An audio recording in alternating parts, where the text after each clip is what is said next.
That's the sense that I get. Well, the manufacturers are not on the same page. No, they have to be. You know, I think we're on the USDA page. I believe we've been doing business together and training people and licensing people in accordance to your dictates. So, you know, as I'm standing here representing Strong Enterprises, you can ask that question directly to me in regards to our position, but Yeah, I know the other manufacturers, I don't know. we get mixed signals from other manufacturers. Sure, there's another manufacturer, there's another manufacturer out there that says, I don't want anything to do with training, you guys do it. Well, that's one philosophy. Our philosophy is to protect the children of America, protect strong enterprises, by ensuring that the examiner is well trained and he has, you know, good working habits at the training source to go by and don't get out there and do stuff stupid enough. Don't do anything, try not to kill anybody. And yet, they're being dead, they're being killed, and we're being sued. So if we're going to take the $30 million hit, you know what, I got to sit down and sit back and let somebody take our ability to protect ourselves away from us. That's not going to happen. That's a $30 million lawsuit. So bear that in mind as you think about, you know, from the manufacturer's perspective. Is this guy going to sit down and let this happen? Maybe the other manufacturer thinks that he's handing off the liability to you. If in fact that's true, then you should consider that, Jim. Bill, I've known you a long time, but you got me confused here a little bit. Do you think the USDA is trying to take this burden off your shoulder? Do you think That's what I've been led to believe. No, that's totally wrong. Okay. Why would we do that? Why? Would we do that? I don't know. I don't know either. Why do mothers murder their children? I don't think. But here's the deal, right? You guys are still going to be responsible for training your examiners on your equipment. Yeah. We are going to have some additional pieces that need to go into that eye, so to speak. So when they do come out of that training session, they are both examiners on your system and examiners for USDA. That's the way it's been all along. Yeah. That's the way it's been all along. And you So think something there's nothing going to be changed, is what I hear. I think what's going to be changed is the methodology. I think what's going to be changed is we've learned a lot of stuff over the years, and we make sure those guys are properly educated so they do a better job. I'm in agreement with that. I don't understand the point. I mean, It appears that I've been misled. Okay? But if I was, I'm speaking, you know, from the heart, and if I wasn't, then I'm not getting the proper message here. But I'm sorry that this committee wasn't in session today. I would have had more valid information, but I have no valid information apparently. But that doesn't stop you. Never has. I think JP was next. But I appreciate you letting me rave here. Anybody have any questions for me? I just want to say thank you for bringing it to attention. If it is a concern, whether your information is correct or not, it's appreciated that somebody standing up and saying something.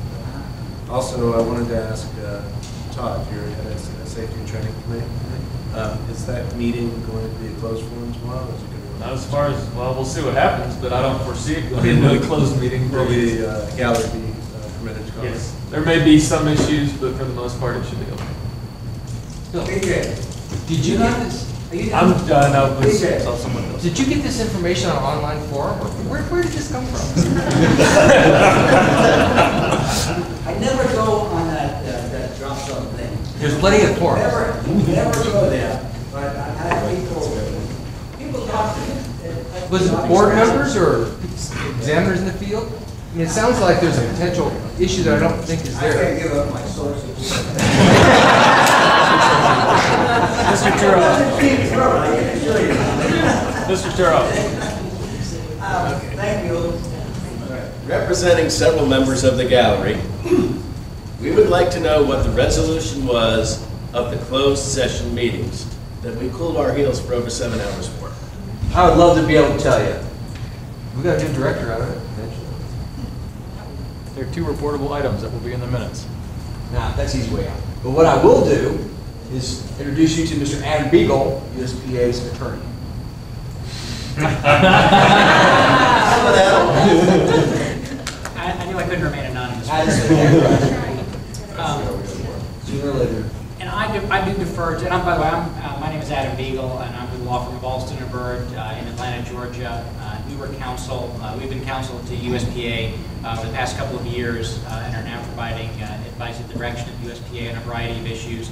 To the specific question, I think I defer to the usual operating procedures under the USPA bylaws that allow Clint and the as president of USPA to reveal the information about the resolutions, which I think your typical procedure is to do that in the form of the minutes, where the actual resolutions will be described, the results will be given, the vote tallies will be given, but the reason things are beyond that in executive session are for matters of privilege, confidentiality, and protecting individual people's privacy.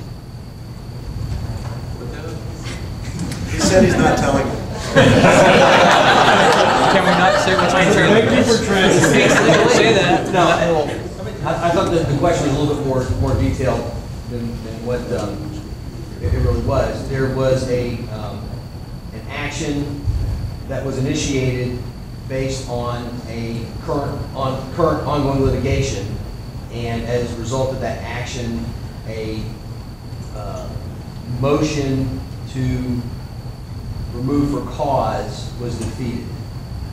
And that board member is still a sitting member of this board. That's what took the time that it did, because the deliberative process works. Unfortunately, it worked all too well for you all who were sitting there waiting for the doors to open. I understand the system works. Thank you, that answers the question. By the way, your firm represented me in the past, but I was just granted. And Glenn, I certainly defer to you. I didn't want to steal your thunder. You're perfectly, since it's going to appear in the minutes, you can describe it as it would appear in the minutes as you want. You do a great soft shoot. Other questions of the membership, of your board members? Yes, sir. Are you going to go into these items about regional directors and constitution? I'm not sure which action that you're talking about. On the agenda. I'm sorry, I don't have an agenda. General meeting. Discuss elimination of petitions for regional director candidates. Jan, you had. I do have an online presentation on my computer that's on this, so I don't have it. So what I did was make notes. First I want to explain the